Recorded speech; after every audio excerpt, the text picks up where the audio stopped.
पास एक गांव में एक व्यक्ति ने एक तोता को पिंजरे में बंदी बना के रखा था। एक दिन वह व्यक्ति गांव से बाहर गया हुआ था। तोता बहुत मेहनत और प्रयास करने के बाद उस पिंजरे से निकलने में सफल हो गया। पिंजरे से आजाद होने के बाद वो सीधा जंगल में चला गया।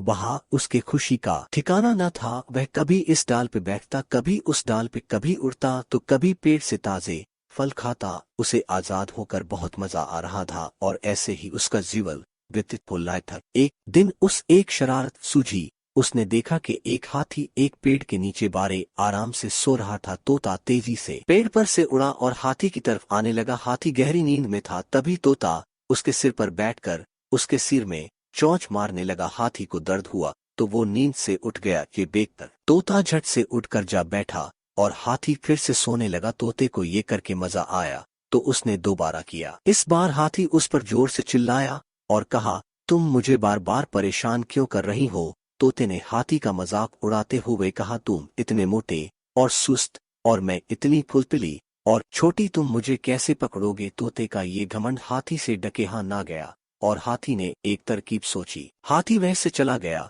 और नदी में घुस गया। हाथी ने अपने पूरे शरीर को पानी के नीचे छुपा लिया और सिर्फ सिर बाहर जानबूझकर छोड़ दिया ताकि तोता उस पर आकर बैठे। हाथी में अपने सूंड में पानी भर रखा था और जैसे ही तोता उस हाथी पर आकर बैठा, हाथी ने अपने सूंड का पूरा पानी उस तोते पर फेंक दिया। पंख भीगने वजह से तोता उड़ भी नहीं पा रहा था और नदी में डूबने लगा। हाथी को दया आ गई। उसने तोता को बाहर निकाल दिया। तोते को पछतावा हुआ और उसने हाथी से क्षमा मांगी। हाथी ने उस माफ किया और वहां से चला गया।